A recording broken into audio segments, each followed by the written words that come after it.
Alors là, cette semaine, on va parler de la Pacha de Lech Lecha. Il y avait une fois le Rav Docteur Weinbaum. Il est devenu le Rav d'une Kihila à Philadelphia.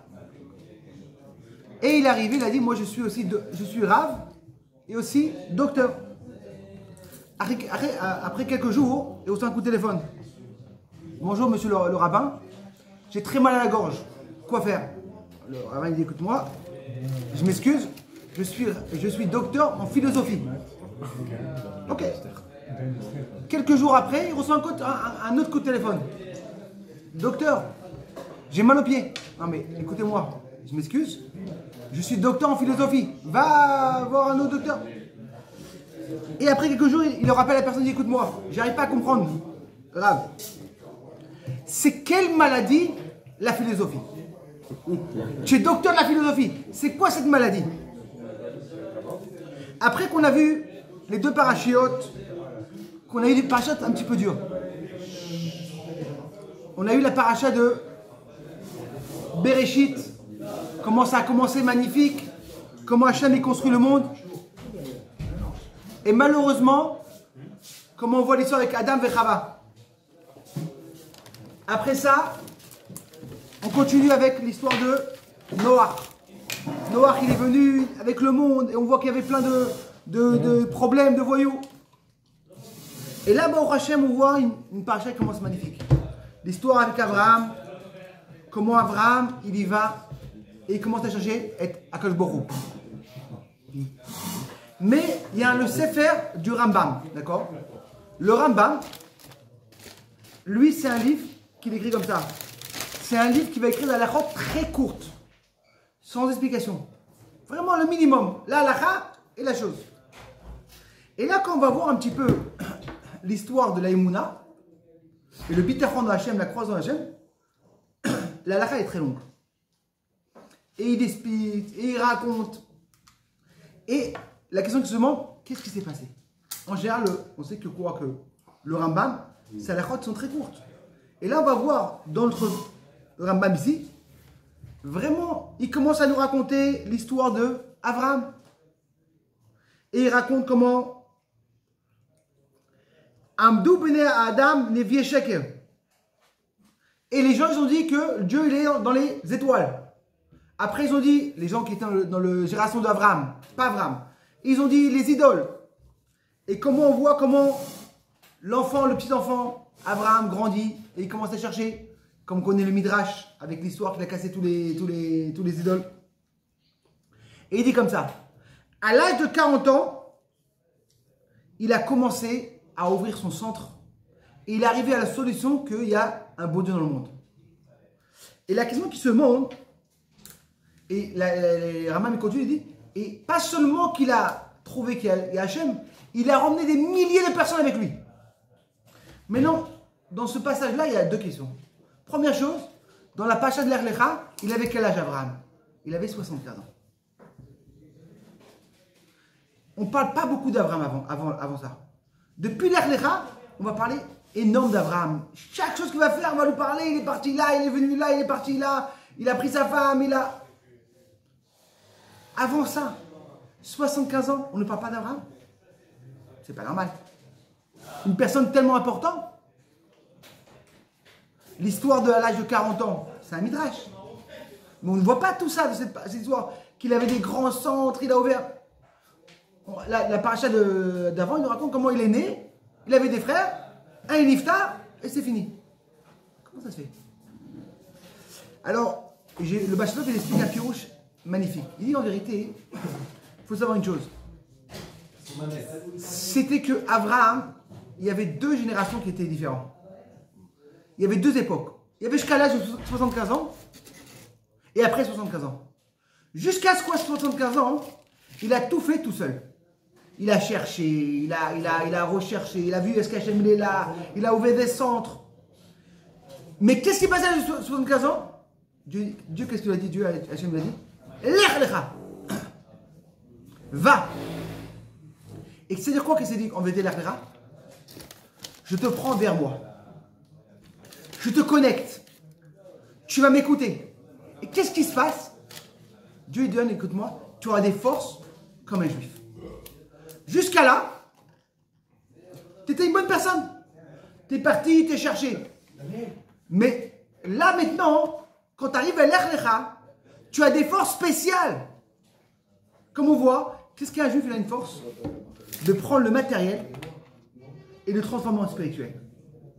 Et quand ça arrive cette force-là, quand Dieu, il te demande de faire une chose. Tant que tu fais des choses tout seul, tu n'as pas cette force-là. C'est-à-dire que jusqu'à l'Ech Lecha, Abraham, c'est une bonne personne. C'est quoi la force d'une juive? C'est de transformer le matériel en spirituel. D'emmener dans chaque endroit la lumière. Et pourquoi c'est tellement important? Parce qu'en vérité, des fois on se demande, mais pourquoi Hachem voulait tout ce monde-là? Pourquoi? Parce qu'en vérité, quand une personne a un plaisir, on peut pas demander une question. Une personne veut construire sa grande maison à Petah Tikva. Il y avait une personne qui avait construit une maison avec 6 dunams énormes. Une personne m'a dit, mais si tu as tellement d'argent, va te construire à Sefer. Il dit non, c'est mon plaisir d'être à Petah Tikva. Ou il y a un qui a construit une maison à Netivot. Un truc énorme. Mais pourquoi tu es à Netivot? C'est mon plaisir. Quand une personne a un plaisir, on peut demander pourquoi. Dieu lui dit, moi c'est mon plaisir de faire dans ce monde-là.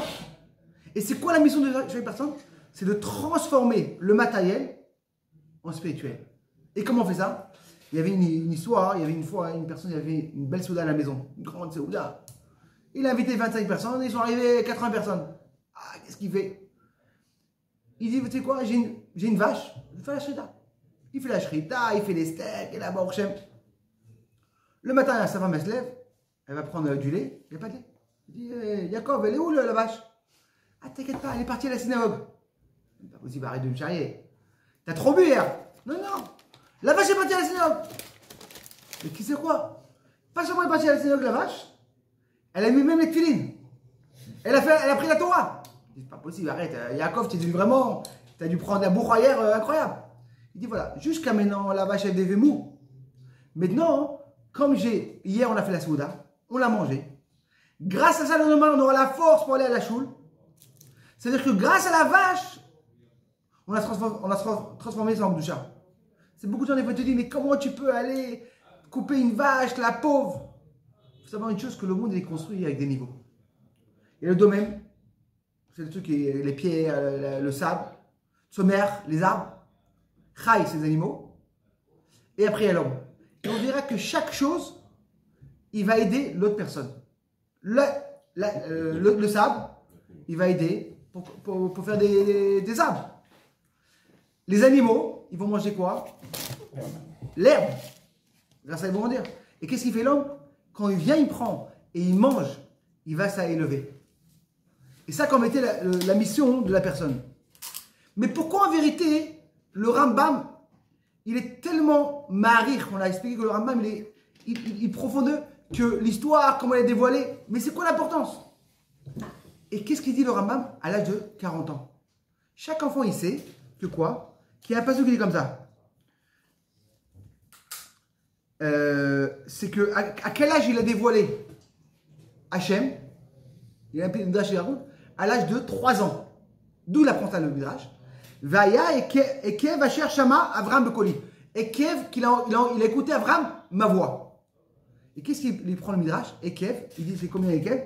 C'est 172. C'est pourquoi 172? Pendant 172 ans, il m'a écouté ma voix. Quelle voix? Les Mouna d'Hachem. Et qu'est-ce qui nous manque? 3 ans. C'est quoi les 3 ans? C'est pendant 3 ans qu'il n'y avait pas les Mouna. Et là, il apprend le midrash qu'à quel âge il a dévoilé Hachem? À l'âge de 3 ans. Alors pourquoi le rabbin me dit à l'âge de 40 ans? À l'âge de 3 ans? Parce qu'on sait qu'en vérité, qu'à l'âge de 40 ans, il y a le pina. Il y a la compréhension, comme il faut. C'est vrai qu'à 3 ans, il a compris. Mais quand il a vraiment compris, à l'âge de 40 ans. Et le Rambam me dit en vérité, c'est la seule mitzvah qu'on a besoin de donner une explication. Pourquoi? Parce que je vais te dire, ah, tu sais quoi, la Emouna, peut-être que la Emouna, il reste en Emouna, en croyance, là, peut-être Hachem, il est là. Non. C'est qu'il y a une personne qui est arrivée à Abraham, qui a fait une recherche, il a écrit un livre de recherche. Et il a trouvé que c'est pas possible qu'il y a un monde sans Hachem. Même la philosophie, elle dit qu'il y avait quelque chose avant le monde. Mais ils disent que c'était tout automatique. Abraham, il vient, il te dit non. S'il y a un Matsu, s'il y avait quelque chose avant ça, je vais te trouver que c'est qui avant ça?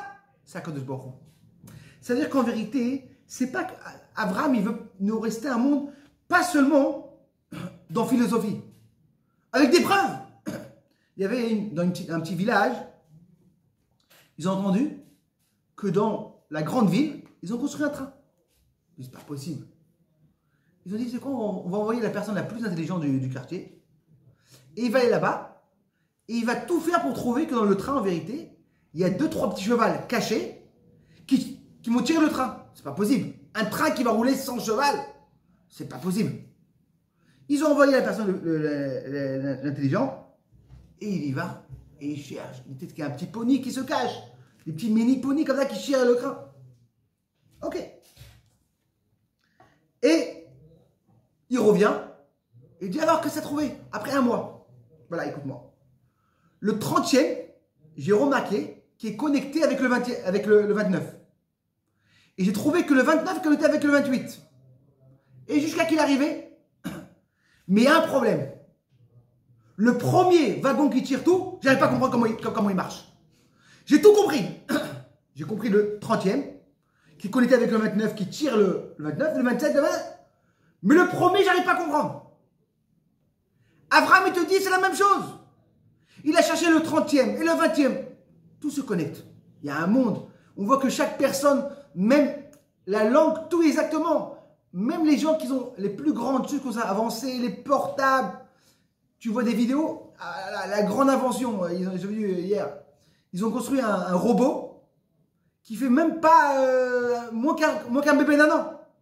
Et ça après c'est des recherches et on est presque tellement d'années, un robot. Et des milliers d'années, on a un homme qui, chaque chose est automatique. L'appareil de la personne. Abraham te dit, moi, je ne me suis pas arrêté au deuxième. Au premier! S'il y a un monde tellement comme ça, c'est sûr qu'il y a Hachem.